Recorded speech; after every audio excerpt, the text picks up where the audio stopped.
vaccine in the general population as well as for 16 to 19-year-old boys compared to unvaccinated controls. Myocarditis is a serious disorder, and 76% of all cases following COVID vaccination, as reported by VAERS, requires emergency care and/or hospitalization. CDC significantly downplays myocarditis as a side effect of the vaccine.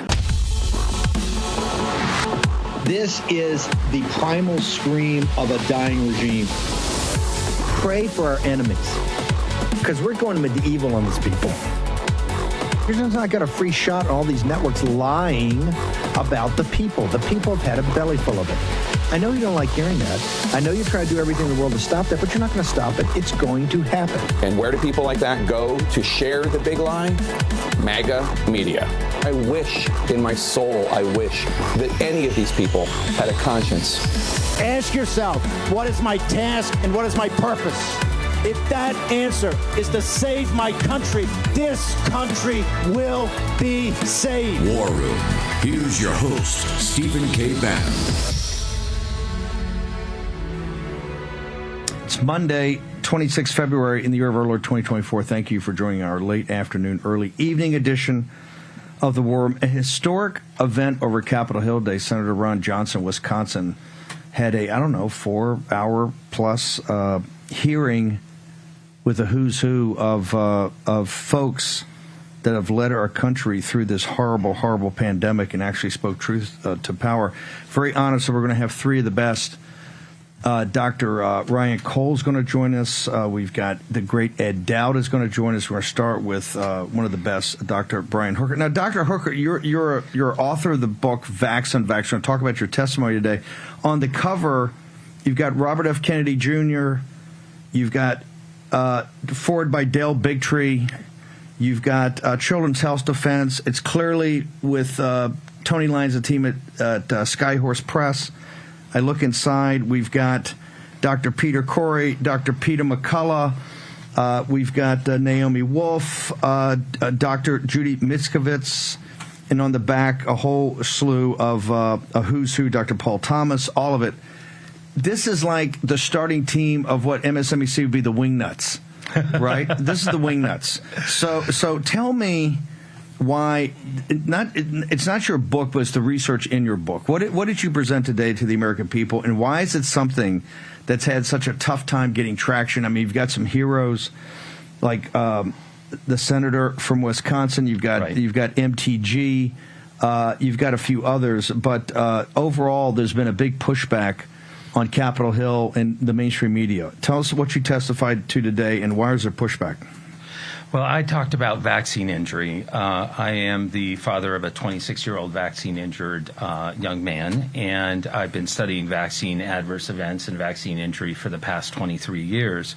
And the book contains the study that the CDC won't do. The CDC will not look at vaccinated versus unvaccinated children. Why won't they do that? Because I'm not a scientist, but wouldn't that be pretty standard research?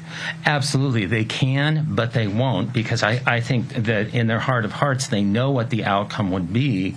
And independent researchers have shown that for a large number of chronic diseases, even infectious diseases, the unvaccinated children fare better and the unvaccinated children are healthier. The vaccinated children are sicker, and we have a chronic disease epidemic in the United States right now. We also have a bloated vaccination schedule with over 73 vaccines given in the first 18 years of life. 28 of those are given in the first year of life. 28 vaccines, 28 individual needle sticks. Hang on for a second. Yes. I think President Trump falls in the camp because he's older than I am by 7 years. But when we think of it, people our age or in the 60s, they think of Dr. Jonas Salk, polio, the big fear in the 1950s. You go to school and you get 4 or 5 vaccines before you go to public school. Right. And then you're saying today it's 73 vaccines, and how many are given in the first year? 28 vaccines are given in the first year of life, 1 vaccine on the first day of life, and upwards to 8 vaccines when an infant is just 2 months old. Wouldn't you assume that would be a lot? I mean, should you have in your circulation as much as of what they're trying to put in a baby? No, you shouldn't. If you look at the aluminum toxicity alone, it far surpasses the single-day toxicity limit for aluminum exposure in newborns. And so, what they're doing is really, really preposterous. And by they, I mean specifically the CDC's recommendation. And they have never really tested these vaccines together, given together, even though they are there's given no. in tandem. Are you telling me that on the 28 vaccines that you have to take collectively when you're a baby, there's been no study done about what is in totality the reaction of a baby having all 28? There is no study, no official study by the CDC, FDA, NIH, where they've looked at the 28 vaccines in totality, what the cumulative effect would be versus completely unvaccinated children. They just refuse to do that study. And honestly, independent researchers have done the study, and they've shown that unvaccinated children are much, much healthier when you look at developmental delays, when you look at asthma, when you look at ear infections, when you look at allergies, when you look at ADD, ADHD, autism. These children are faring better. Do you agree that there are some minimum number of vaccines that kids should have before they go dumped into a public school system, where they're going to be in classrooms from children that are just coming up from God knows where, from Central America, Latin America, whatever? Is there some baseline that you guys do agree with, or are you just saying no vaxes at all? I believe that all of this should not be one-size-fits-all medicine. I believe that in certain circumstances, vaccines make perfect sense. But the sheer number of vaccines that are being given to every kid, whether they're medically fragile or not, whether they have underlying conditions or not, it makes absolutely no sense. Okay, Senator Johnson's hearing, and we had Lara Logan opening there, and others. We're going to have a couple of the most distinguished on today, hopefully tomorrow, if people are still around town. I was able to dip in and out of over at CPAC. You had the crisis conference at the same time with many of the same people. Was it the pandemic and the COVID vaccine that all brought this up to I know you guys have been laboring in the vineyard for years, right? But it was the COVID vaccine that brought this up to the highlight?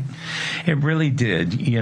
Before the COVID-19 vaccine or COVID-19 pandemic, really, those of us that were that concerned about vaccine safety were considered to be on the fringes.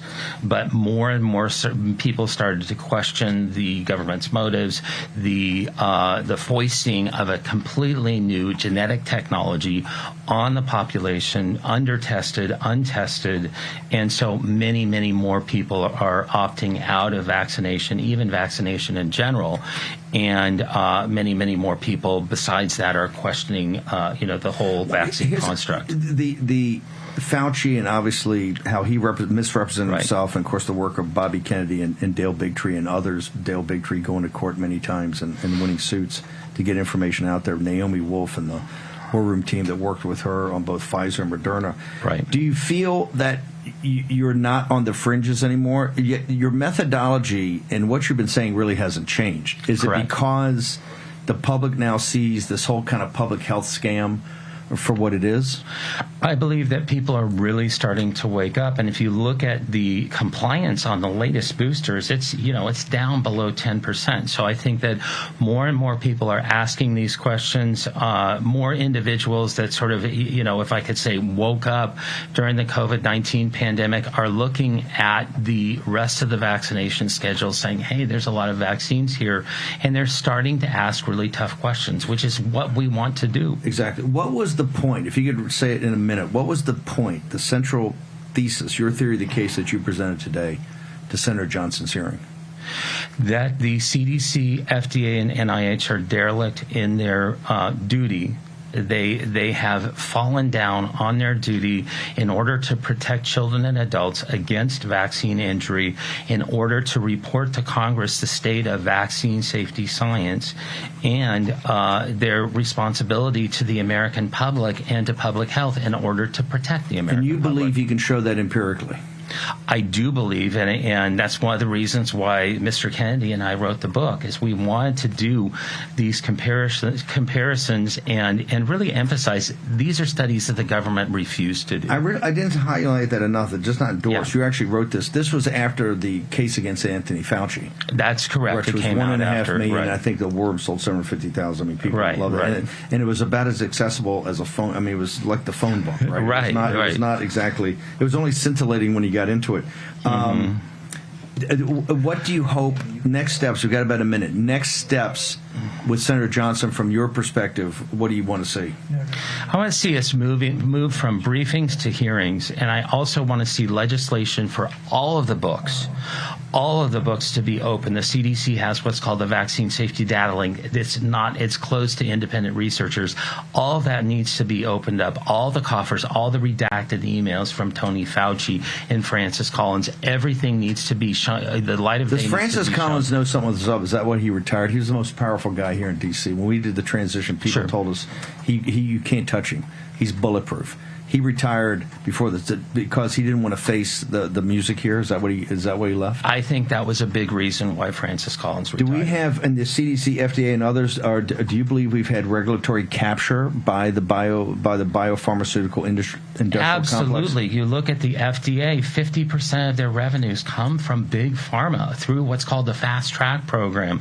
CDC buys and sells $5 billion worth of vaccines through the Vaccines for Children program. They buy them and then they distribute them to the public health departments of the states. And so, yeah, agency capture, it's what follows from the financial entanglements with these agencies. The emotional attachment you have to your child who has that has not, because I've met many people who come into this because of that.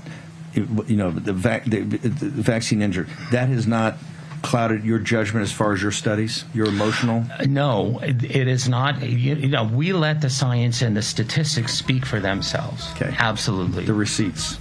It's Yes. a fabulous book, Vax, Unvax, Kennedy and Hooker. Short break, back in a moment. The gaslighting, the silencing is unconstitutional. People say that there is nothing in the Constitution that accounts for a pandemic. Oh, yes, there is. It's called the Ninth Amendment. And what does that Ninth Amendment say? The enumeration of the Constitution of certain rights shall not be construed to deny or disparage others, retained by whom? The people. This limits the ability of the national government to infringe on non-enumerated rights. Your right to your body, your right to privacy. I could give a 1-hour talk, I won't. Senator Johnson was gracious to give me 2 minutes. I've been censored. I've been attacked by boards of medicine, by newspapers, nationally, internationally, locally, CEOs of local hospitals, etc. For what? For harming patients? No. Do I have any patient complaints against me for COVID treatment? Absolutely not. But I spoke something that somebody else didn't like. I reserve the right to be right. I reserve the right to be wrong. But more than anything, I reserve the right to speak. It is the foundational principle of this great nation. And when we lose that, we lose a nation. Wow, I want to thank the Epoch Times. Just amazing right there. Already got it produced. Testimony today.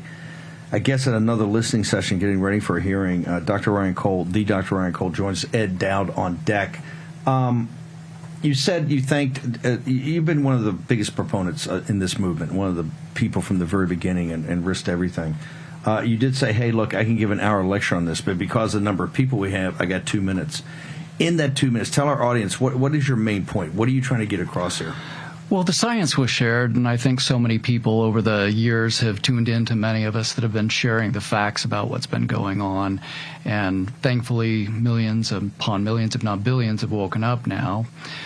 They've had the vaccine is 10% pickup now with all the advertising. Right, You which is MSNBC on CNN every night, every other segment, they got another vax ad in there. Yeah, which is probably 10% too many. And the propaganda that it's an updated vaccine when the variant is extinct, it's not updated. And so the perpetual lies from the pharmaceutical industry, there's avarice, there's greed, there's big money behind it. I get that. My point is free speech. And that, at the end of it all, how do you sum this up?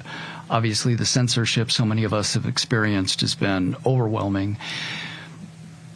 But if I'm not wrong, I do believe that the First Amendment gives me the right to speak freely. But it should also give me the right to be heard, not censored. All of us, we have information to share. If I'm right, great. If I'm wrong, great. Well, don't they make the argument that public health, I don't agree with this, but what they did at the beginning is public health is so important that if you have a bunch of cranks that are trying to take their free speech rights and putting out bad information, hundreds of thousands or millions of people can die. I mean, that's their counter argument. Well, yeah, that was their propagandistic lie. Well, it turns out certainly. It turns out you had the benefit of being right. Right, indeed. But in your being right, then why do you have a problem with them putting forward their propaganda, as you call it? Well, I think historically what matters is what Mao did, what Hitler did, what Stalin did, what Pol Pot did. How do you take over society? You start with public health.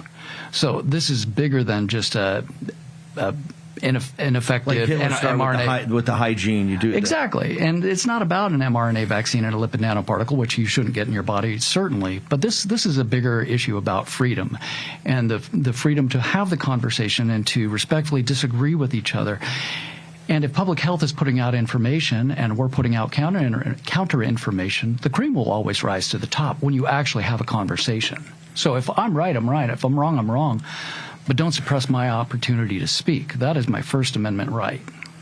Is it, and you don't think anything regarding public health overrides that First Amendment? Your First Amendment right? No, there's no exception in the Constitution of the United States for a reason. Okay. Let's leave the regulatory capture in the industry aside. All, not some, but all of the institutions that made you a doctor and made everybody a doctor, right? And made Ed Dowd a great financial analyst, and I got my MBA at, and every institution, the most revered educational institutions in this country, to this day, totally disagree with you and say you're a crank. And in fact, they disagree with you so much that most of them still have a requirement that their students be fully vaxxed. What do you say to that? I say I have no financial interest in any of this. I've lost my career. I've lost my laboratory. I've been attacked mercilessly around the world in the media, and I'm still speaking because the truth is the truth no matter what. And I have a moral and ethical duty to the patient. I took an oath to the patient, not to those institutions. But to get to the oath to the patient, you had to be trained. I did. Okay, and you were. My point is, the institutions that trained you guys. The thing is, the people that are doing the counter argument, like yourself, if you load them all up, most of them, by and large, come from some of the finest medical institutions in this country, and this is where they got their training. Those institutions are telling them, the people they trained, you're wrong. Right, and you're not kind of wrong, you're dead wrong. What do you say to that? The people that trained you and taught you how to be a doctor. I say sit down with me any day, anywhere, anytime. Have coffee, have lunch, bring the data on behalf of the patient. I have no ego in this game. In hindsight, having lost everything, sure, was it worth it? Darn right. I'd do it all over again. Why? Because truth matters above all else. Veritas. Do you think you're winning this fight now? Do you see it when you see Johnson's, or you see only 10% have taken the vaccine, and even the schools that require it, kids are figuring out how to get fake IDs and how to the system itself is criminal, like the communist system that everybody's trying to game it to get away from doing the requirements. Nobody wants to actually comply anymore. Yeah, I think we have a silent majority, and that's where I would encourage others to open their mouths, set fear aside, speak out. You're with us. You're obviously not complying with the game anymore. Add your voice to our voices. I do think we're winning. And how do people do that? Well, again, There's a place to go with you, your website, your social I mean, media. you can follow me at arcolemd.com on You Twitter. still have your practice, right? I still technically have. I they went from couldn't- 80 employees down to 2. Right. They took away your business, but you still have. They Correct. haven't taken your license. No, they have not. I've been restricted in Washington because of free speech. No patient complaints. Just administrators and newspapers and third parties. Is that Eastern Washington? No, Eastern Washington's the good folks. They're the ones we want Greater to join Idaho. Idaho. Greater Idaho, indeed. Yeah. No, this is the People's Republic of Washington on the west side. Have of the you had state. personal threats? Oh, I've had death threats for years, on and off. I've Because had of many. this topic? Because of speaking the truth as far as I understand it, absolutely. Where do people go, Dr. Ryan Cole? arcolemd.com, and you can also follow me on X at drcole and the number 12, and I'll have my own podcast started next week as well as Wow. my Substack. So When the podcast and Substack are going to launch next week? they'll drop next week. Yeah, I'll give What's you. the podcast name? Yeah, we want to help you Just launch a it. Thinking Guy. Just a thinking guy. I love it. And the Substack too. It'll Next be the week. same. Yep. Okay, we'll work with our producer to launch it. Just for this audience, if you had to do it all over again, and your business went from 80 employees down to 2, everything you went through, death threats, all of it, you would do it again. I sleep well at night. I would do it again. You can look in the mirror and say, "Hey, I stood up when it required." 100%. You think history will show that you were I want right, history to show that we were all right. Dr. Ryan Cole, Pleasure, my hero and patriot. Thank you.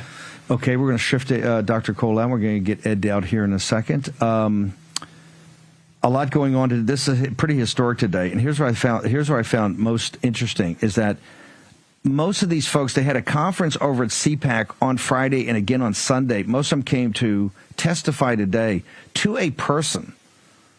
The folks there have heard this many, many, many times. Have said this was riveting. It was absolutely riveting. Ed Dowd got formally dressed. Ed Dowd's back in Maui already. Ed Dowd joins us. Now, this is what I saw you in a suit the other day. I didn't even recognize you. I know. You didn't have your jams on. This is more the Ed Dowd. This is why you work your entire life, become a huge financial analyst, to be able to go to Hawaii so you can dress like this, right? Yeah, I had to put the monkey suit on for the last couple of days. Yeah, I didn't recognize you at first. Most people didn't. No, I didn't. They passed me. Yeah, no, they came and said Dowd sitting over there. He's going to cut. We got him slide next. I said, "Where's Ed Dowd? That can't be him." The last couple of days, give me your takeaway from this. It's been a great couple of days. The last 3 years have really coalesced a bunch of experts who have sacrificed a lot to bring the truth. And the story is becoming more and more grim as we go on. The things we're discovering, the things that went down, the evidence that's starting to come forth. You've been a Wall Street guy. You know how, like, a new business starts, a new industry, or a new vertical. All of a sudden, you start to get people clustered around there that are research people or experts. Do you think that's what's happening here? You've got a real coalescing around this issue, and you see the quality of people, you see the quality of schools they went to, you see the quality of the research. Is that happening here? Yeah, absolutely happening. The quality of the individuals I've met over the last 2.5 years has been outstanding. A lot of great minds, and we don't always agree, but we're always trying to get to the truth. And there's no groupthink in what we do, but we tend to find the similar answers and corroborate each other's work. Since we're supposed to be the anarchy and drivers of chaos, what always disturbs me is institutions. And the institutions I can't figure out here. I understand the biopharmaceutical industrial complex of what they're trying to accomplish with agency capture, all of that. I cannot figure out the insurance companies. You would think they would come forward and admit that something was up here, and then there would be a reset about how they price it. You would have price discovery in this process. We got about 30 seconds. Am I wrong here in saying something's weird about this, of other things I've seen when massive transformations or changes have gone through industries? There's a lot of cognitive dissonance in the insurance industry, and there's a lot of people who know what's going on, but they feel fearful to talk about it. It's not the most great. They don't have the courage of the Ryan Coles. They figure, I've been in an industry 20 years. If I step out of line, I'm done, and I got no place else to go. On Wall Street and in the insurance world, the insurance folks look at the Wall Street folks as mavericks and kind of crazy people, and they're very conservative. It's a different career path. Hang on 1 second. We'll take a short break. Ed Dowd on the other side.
Here's your host, Stephen K. Bannon.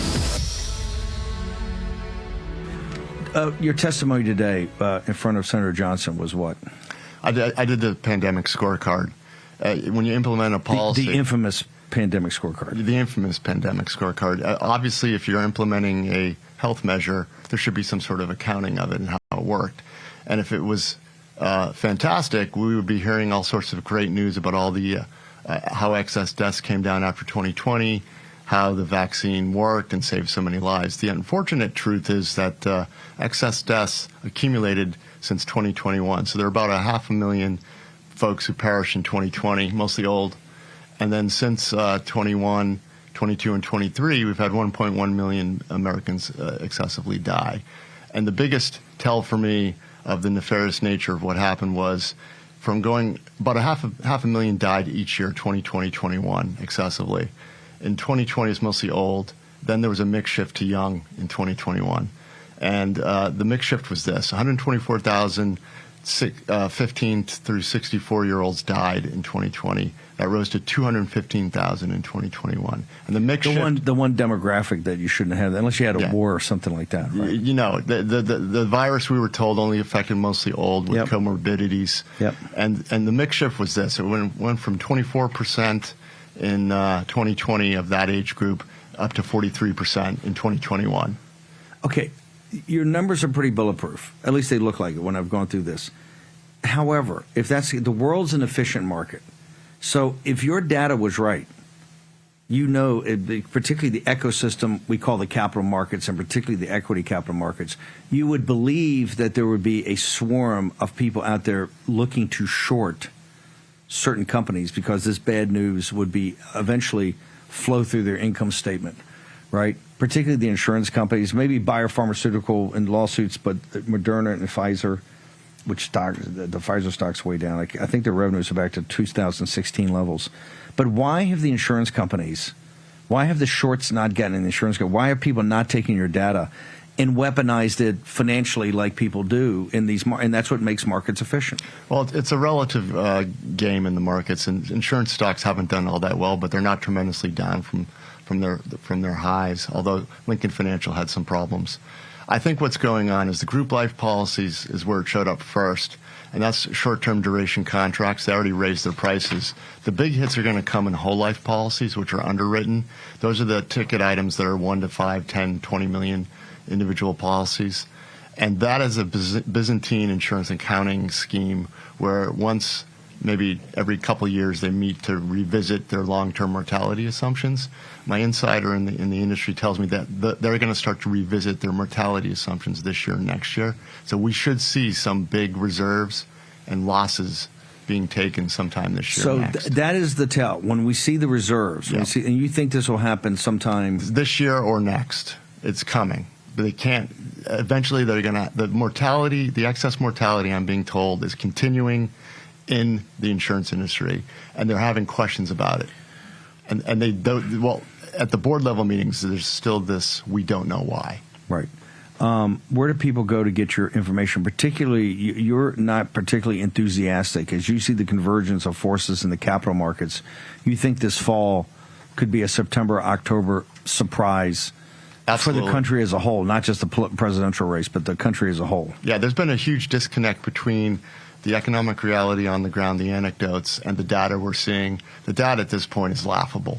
The St. Louis Fed survey came out, and the data was great, but if you went to the survey, the actual anecdotes, it was painting a grim picture. And the man in the street knows the reality of the situation. At some point in the next, 6 months, the truth will come out, and we'll see the financial markets wobble, and currency markets wobble, and bond markets wobble. Where do people go for everything? Your book, and I think is a book coming out paperback, or it's got a new addendum. It's got a new edition. 2023. That's coming out soon. That's Tony Lyons. Tony Lyons, Skyhorse. Cause Unknown, Epidemic of Sudden Death in 21. It's an amazing book. And then where can everybody go for your financial and also all the other updates on excess deaths? Finance Technologies with a PH instead of an F.com. And go to the Humanities Projects. We've done all that research for free. It's been thousands and thousands of hours for free. It's all there for everyone to look at and download. I can be found on Twitter at Dowd Edward and Getter at Edward Dowd. So you spent 4 days, 3 days at CPAC, and then a couple of days here. You have 5 days in the nation's capital. You're ready to get out and get back to paradise? I am, and I had to buy a winter coat coming out here, and that was quite the investment. Reminds you why you left. Ed Dowd, you're a good man and a smart man. Thank you so much for doing this. Thank you, Steve. Senator Johnson's got to be an attaboy, and we're going to try to get many more of the people that were there. Historic day on Capitol Hill. Also, historic weekend in Brazil. Our friend and colleague Felipe Martin is in a prison right now. Of course, President Bolsonaro was on the streets yesterday with millions, and it looked like millions of people, followers. We're going to play the B-roll. Paulo Figueroa joins us. Paulo, what is going on? Why are they imprisoning Felipe, some of the closest advisors to President Bolsonaro? Why is he in a general hold in a prison right now? Hi, Steve. It's a very sad story. Felipe is being accused of participating in an attempt coup. Supposedly was President Bolsonaro's intention. Hold it. Slow down. Hang on. You're saying an attempted coup. Is that coup from when Lula stole the election and President Bolsonaro and people around him are just trying to have an honest count of the vote? Is that what is the coup from back then, or is it a current coup? No, it was a coup from back then when everyone tried to use the traditional courts in order to, same as in the U.S., they went to the courts trying to ask for the judges, in that case the justice, to review the elections and give it more transparency. But the justice didn't do anything. Well, Bolsonaro thought about a few options. He ended up not doing anything, but they say he attempted a coup and that Felipe Martins was also involved in it. So it didn't happen. Bolsonaro left office before the end of his term to come to the United States on vacation. He didn't even watch Lula's inauguration in person. So the story is kind of absurd, but it's part of a crackdown they're doing against any political opposition in Brazil right now. Brazil is no longer a democracy, and it hasn't been in a while, but right now things are escalating and getting worse. The rumors are that President Bolsonaro is the next one to be in prison. Well, walk me through the video. You know, I was with Eduardo over the weekend and visiting with him. But I had the fortune to, I think, see you at CPAC too before you went back to the West Coast. I'm shocked and stunned by the scale of I guess these are protests in support of President Bolsonaro and Felipe. How many people were on the streets of Brazil? And I understand they tried to block things off and make it very difficult to get there, but it looks like there were millions. Well, that's a very interesting topic because by some accounts it was the biggest protests in Brazilian history. There's some debate over the exact numbers, but just to give you an idea, the 2019 São Paulo LGBT Pride Parade held the record with around 3 million people, and this event, it blew those numbers out of the water by the images. So there's a discussion. The official numbers are 750,000 people. I was just reading an article about an estimate of 2.3 million people. And, of course, the mainstream media is talking about 185,000 people. Right. But still, by their numbers, it's massive. What is the purpose? Were they there for Felipe? Is it there for President Bolsonaro? Are they tired of the Lula government? What was the driving kind of focus or purpose of this? You know, when you get a couple of million people in the streets on a Sunday, it's meaningful. Well, what was the centerpiece of why they were there? Well, this marks the first massive return to the streets since Bolsonaro's presidency ended.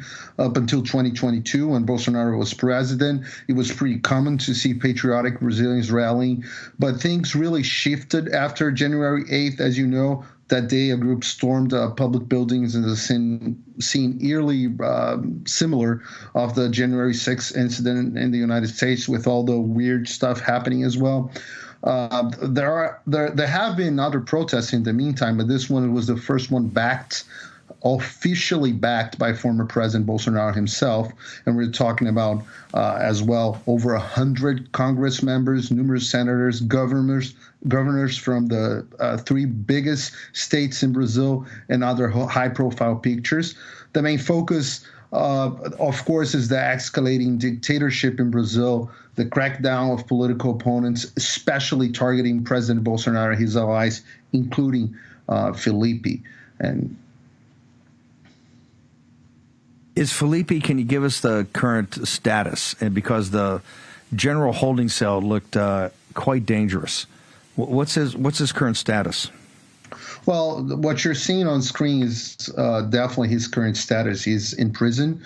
The accusation, it was a preemptive arrest to avoid, so he could stay in Brazil and not flee from prosecution.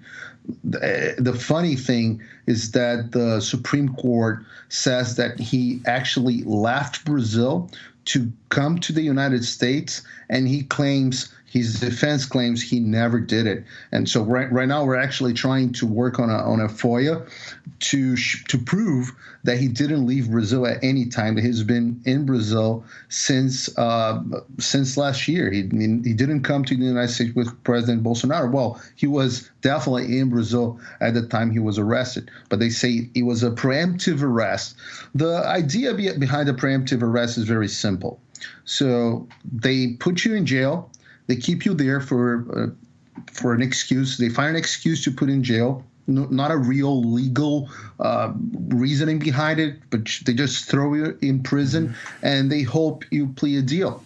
And the expectations that they have is that he says anything about President Bolsonaro or other allies, and they're able to put them in prison as well and do the same thing with them. It's a type of psychological torture. We know that Lula was a partner of the CCP, right? He's been over there. He's a Marxist. Has his reign of terror been worse than you expected, the same, or not as bad? So the reign of terror is mainly by Alexandre de Moraes, which is the justice of the Supreme Court that conducted the elections that brought Lula back to power. So Alexandre de Moraes was also the president of the Superior Electoral Court in Brazil.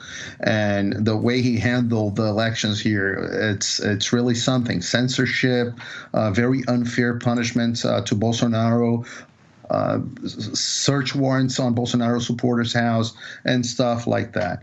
So the reign of terror has been going on for a long time, and it just got worse with Lula in power because they were able to put someone that's aligned with them on the executive branch, and now you have the executive branch aligned with the judiciary. Yeah. But it's pretty much the judiciary who's calling the shots, not Lula. And they even bragged about it.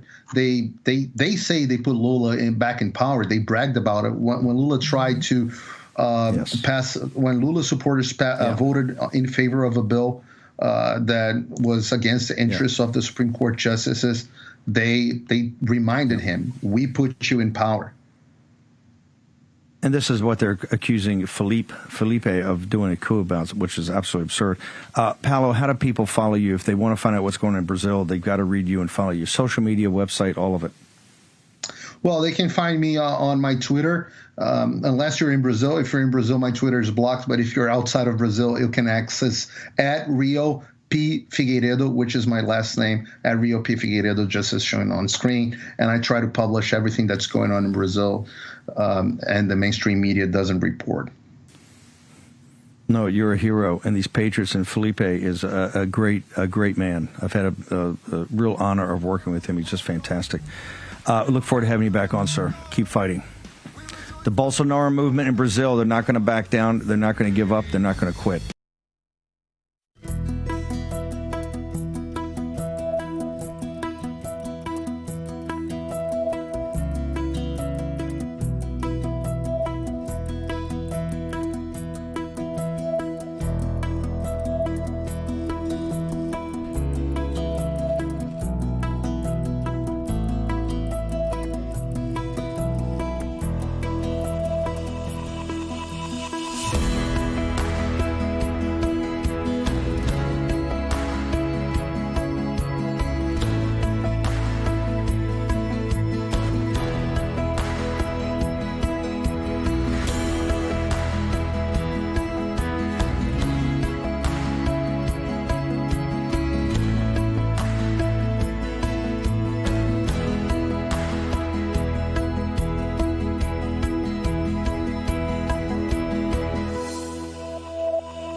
Here's your host, Stephen K. Bannon.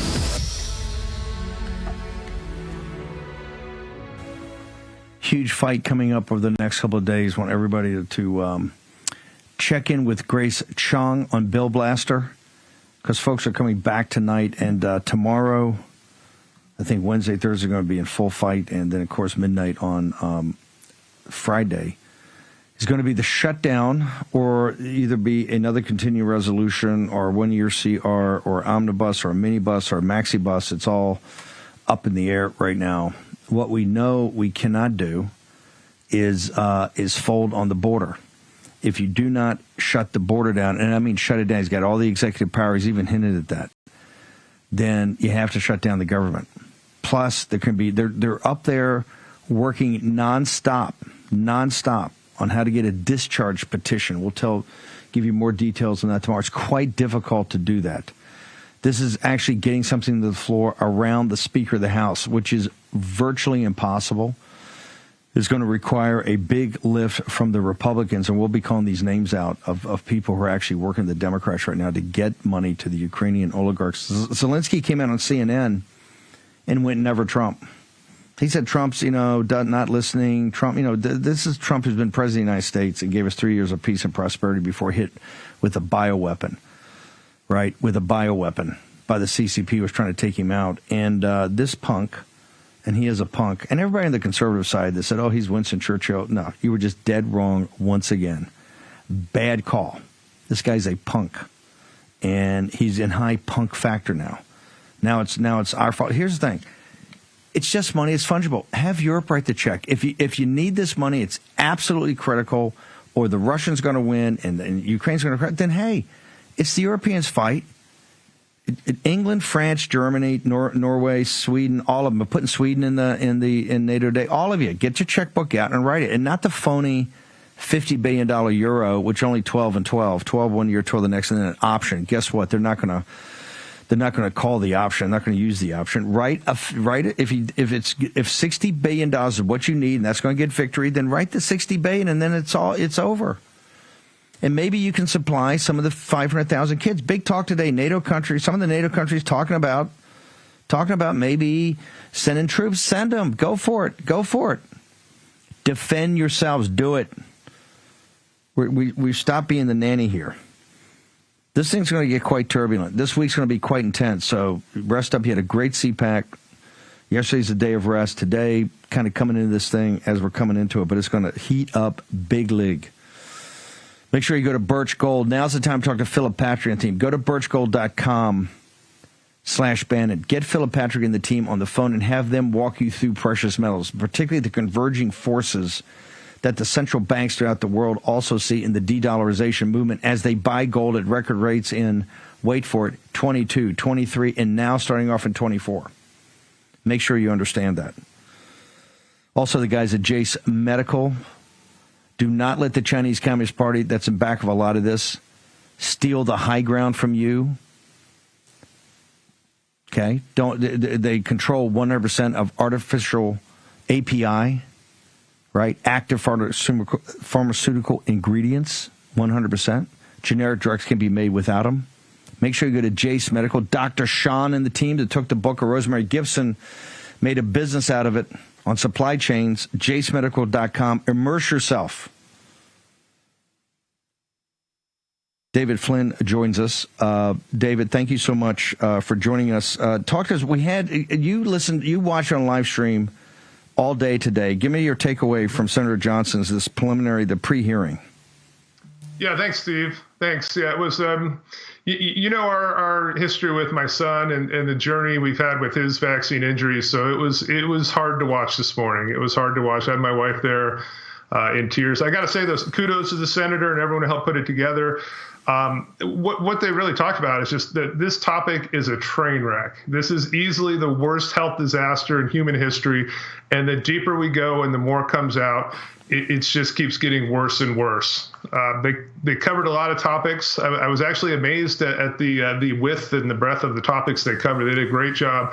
But I do have to say, one of the things that I didn't hear anybody talking about was a solution today to help recover these people that got the shots. I mean, we need transparency, we need accountability, we need to make sure it doesn't happen again. And all that information came out, but I didn't hear a lot about the just human carnage that's there right now that we need to address. Warrior Central, you and your wife have been at this for 17 years. Tell us about you guys have come up with a solution. Walk us through it. Yeah, and that's the good news is that we have that solution at warroomwellness.com. So there's some uncomfortable truths we need to get out, and that's that, look, if you got the shot, this poison's inside you. Even if you were just around people that got the shot, it's likely inside you, and that can be building up damage every day. We can't put our heads in the sand. We can't just hope it goes away. We got, like you always say, Steve, we got to take action. It's clear from what we saw this morning, the regulators aren't going to do it. The government's not going to do it. Big Pharma's certainly not going to do it. You need to take control of your own health. So our formulas are real simple. They're simple to use, but there's complex science behind them. They help to remove the toxins, including the spike proteins, repair the damage, and restore your epigenetic health and your health going forward. So there's nothing like this available on the market, Steve. And we've been waiting. We've been expecting more, but there's just nothing like this out there. So it's at warroomwellness.com. We have lots of info. There's lots of science there, lots of studies. You need to go and get your questions answered. Get the information, get your questions answered. And we have some great specials for the posse. We've worked with you, Steve, to really put together some great deals, free shipping. But the most important thing, especially after everything that came out this morning, this is a real problem. And it's not going away. There weren't good shots and bad shots. There were bad shots and horrible shots. And this is essentially it's inside of all of us at that point. So people need to take action today. Go to warroomwellness.com. Immerse yourself in information. This is one. Senator Johnson is going to lead into hearings on this. Of course, it's a huge fight up on Capitol Hill among the Democrats to suppress all this and shut it down. This is not going to go away. You got the House with MTG. You got the Senate with Senator Johnson. Today, I think, was a landmark day, and we're going to drive this thing forward, and the team around this is just absolutely extraordinary. warroomwellness.com.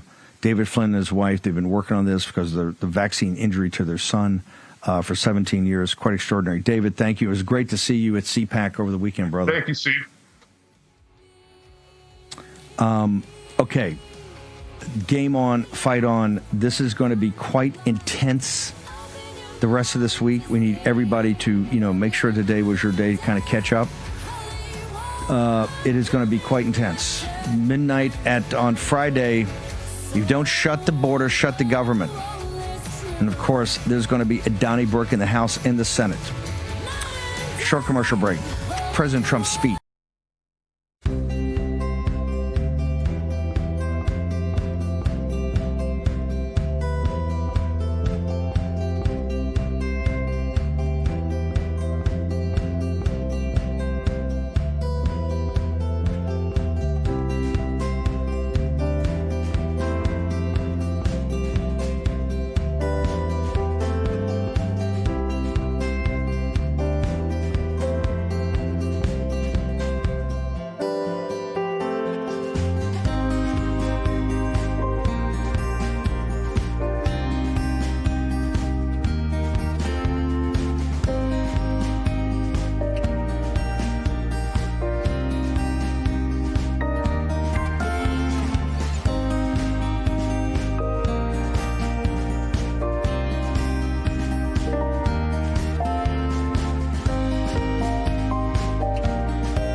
Got your back as you start your day.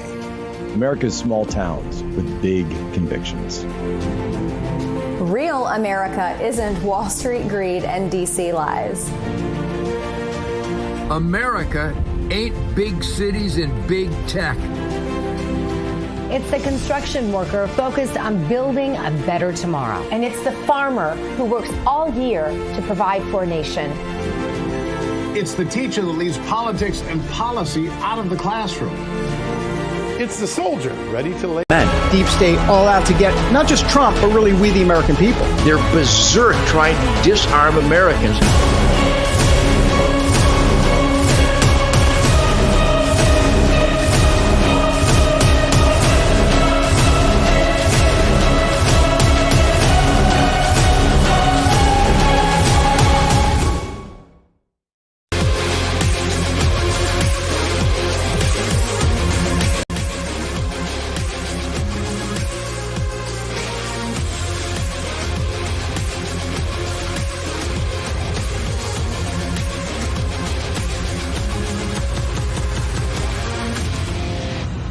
Good evening, America, and welcome to your Monday edition of Just the News, No Noise. I'm your host, John Solomon, reporting to you as always from Washington, D.C.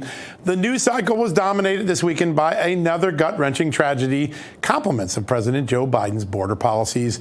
The death of 22-year-old nursing student Laken Riley shocked the world. She was bludgeoned while jogging near the University of Georgia campus on Thursday. The suspect authorities have charged with her murder is 26-year-old Jose Antonio Ibarra, a Venezuelan national who was arrested 2 different times since his illegal entry into the United States in 2022. Not only did he enter the country, not only did he get a parole under Joe Biden's pass, he got a work permit even after being arrested in New York City for endangering a minor.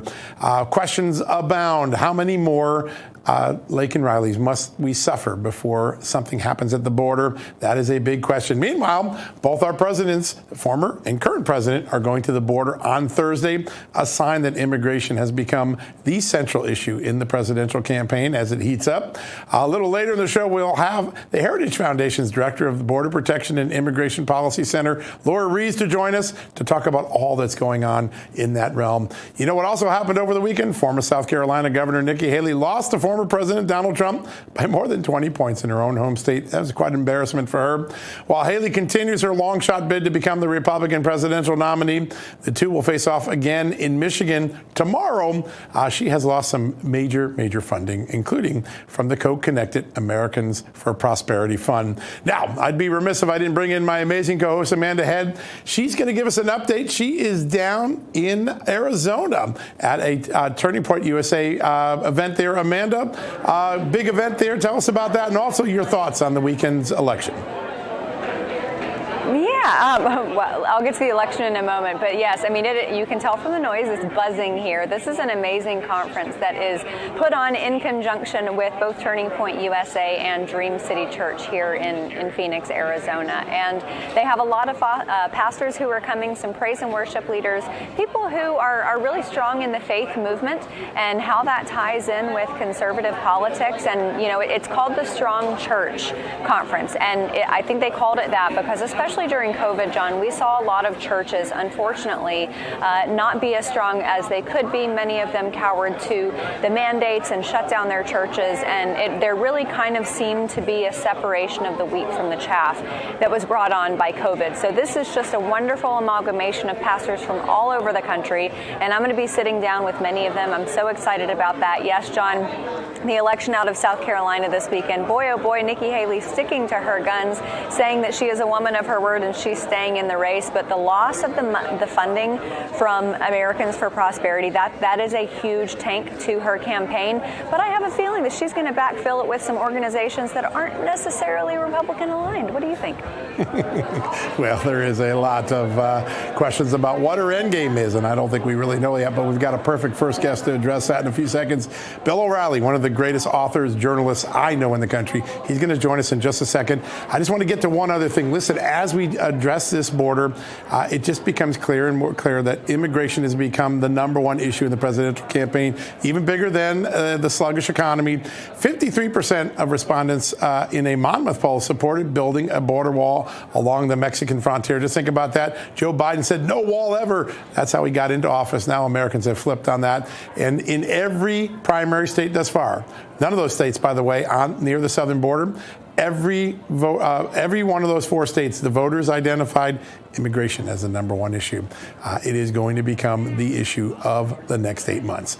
All right, we have a great first guest tonight. He can talk about just about anything, but he has a very important connection to border security. His great work over the years drove a legislative effort to try to solve issues like this in the past, though Washington found a way to kill it. He's a best-selling author and host of No Spin News. He joins us right now, Bill O'Reilly. Bill, great to have you on the show. Thanks for having me back, John. I want to talk a little bit. You and I are old enough to remember the '88 campaign, an ad that was done back then. Willie Horton, a guy furloughed, created a heinous crime. It really backfired on Michael Dukakis. It seems like right now we have 10 or 20 or 30 Willie Hortons that Joe Biden's border has given us. Have Republicans effectively used these heinous crimes to really drive home the need for something like H.R. 2? We got to be careful exploiting the death of Laken Riley, just as I was very careful with Kate Steinle 10 years ago, who was killed by a migrant who had violated deportation 5 times. Right. We almost had it passed, Kate's law, which would have made it possible for the federal authorities to incarcerate anyone who comes back to this country after being deported for a minimum of 5 years, second offense 10 years. That would have stopped a lot of this madness that we have. Yeah. But Mitch McConnell killed that bill single-handedly, even though most of the Republican senators were behind it. And I don't think the Democrats at that point would have opposed it. Now we have a situation where you have catch and release. This man from Venezuela came across in 2022, didn't ask for asylum, just snuck across. They caught him, and they let him go. And that's the Biden policy, catch and release. So if you've got 10 million foreign nationals coming into the country, 10% of those are evil people because 10% of every group is evil. All right? No matter what the group is, 1 out of 10 are going to do bad things. That's just history. That's just human nature. So now we have these people roaming around. And Joe Biden, if he cared at all, would have issued a comment on Miss Laken's death. We have not seen anything from him. No. He's here in New York, where I am right now, money grabbing as he's been for the last 2 months. He doesn't do the people's business. He just goes out and gets money for his campaign and the Democratic Party. Did he issue a statement about Laken Riley? No. Has he set up a meeting with Laken Riley's parents? No. Does he care about this young woman who's now dead? No. And he doesn't care about all the other people who have been hurt by his open border policy. He doesn't care. That's the theme that should be emphasized around the country. Yeah, so important. Yeah. I think that's one of the most important things to do, because as far as the Biden administration is concerned, there's been such muddy messaging coming from them. You know, Biden says he doesn't have the authority to do anything. We know that, in fact, he does, because he used it on day 1 of his administration. He's now teasing major changes to border security. As you talked about with Kate Steinle and Kate's law, so much has happened between Kate Steinle and Laken Riley. You know, hundreds of thousands of Americans killed, whether it's something like this with Laken Riley or the opioid epidemic. I think that the Biden administration is relying on the ignorance of a lot of Americans, because maybe they're hearing stories like this, but they think that it's right-wing spin. How does the Republican Party, how do Republicans running in the House and the Senate and President Trump make sure that that ignorance is minimized at the very least, if not eradicated, so that people actually do know what's going on? Well, they have to keep the message simple. And I mean, I think you have to tell Laken's story and the story of the man accused. Remember, he is entitled to due process here. We're not convicting the man, but the authorities say he did it. And the second thing is, you basically have to raise the question that the Democrats are going to tell you, you'll hear it all over NBC News and CNN tonight, that it's the Republicans' fault because they didn't vote for this border bill that came out of Chuck Schumer's chamber. Well, I wouldn't have voted for the border bill, because the border bill did not stop this at all. It allowed 5,000 migrants a day into the country unsupervised. That doesn't stop the problem. So it's smoke and mirrors, and the Republicans got to simplify everything, and they have to add some emotion to it. This isn't a wall thing. This is a human being thing. And if they do that, because most Americans, even the dimmest among us, they know this open border thing is a catastrophe. Yeah, the polling has to show them. I want to turn to the primary election Saturday night. Donald Trump clearly now in command of the nomination. What are his duties now? What does he need to do to become in a position to win in November, Bill? Well, number one, he should ignore Nikki Haley and not attack her anymore, because he needs the Haley voters to come over and vote for him. Right. And Haley is done. She's finished. She's staying in the race because she's still getting money. She got $1 million over the weekend, even after losing in South Carolina. $1 million is donated to her campaign. She can use that money, Nikki Haley, to set up her run for 2028, which is obviously what she's doing now. Right. She wants to raise her recognition. She wants to get out there, and if people know she is, she becomes the front runner for 28. That's what this is all about. Nikki Haley knows she's not going to win. She's going to get waxed tomorrow in Michigan. She's not going to win any on Super Tuesday. She wants to raise her recognition and gather as much money as she can gather. So I figure Nikki Haley's good for another 9 more days, maybe 10, and then she'll concede and endorse Trump. Yeah, that makes sense. Oh, interesting. Okay, that's a great prediction. We're going to have you back on in 9 days to see if that holds true. Bill, you have another amazing book that I have no doubt is going to be another bestseller coming out this fall called Confronting the President. Tell us about it. Well, off Killing the Witches, I wanted to get back to politics a little bit. Witches was such a big success. I was tempted to write another book in that genre, but we got away from the killing series. We're into the confronting series. And the book is Confronting the Presidents, No Spin Assessments from Washington until Biden. Every one, 45 profiles. And it's a simple book because, as both of you know, I'm a simple man. I couldn't write a complicated book if I tried. The book is, did these presidents help the country or hurt the country? As simple as that. But what's different about it is that we tell you who they really are or were as people. And I'll give you just one tease, and you can pre-order Confronting the Presidents on BillO'Reilly.com. We won't bill you until we ship. It comes out September 10th. That's great. George Washington's mother did not like him at all. Washington did not even go to her funeral. Did you guys know that? I didn't. No. Nobody knew it. Nobody knew it.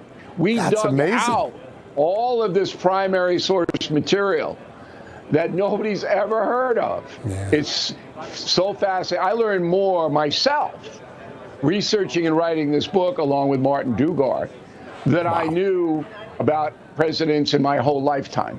That's how much every page you're going to go, whoa, whoa, Warren Harding did that? Whoa. Well, it's going to be perfect timing, too, because it'll be the start of a new presidential election fall season. Absolutely. It's going to be great to see. Bill, I want to ask one more question. Sure. Confronting the president is something that journalists are supposed to do. And for most of our time as journalists, it's happened. You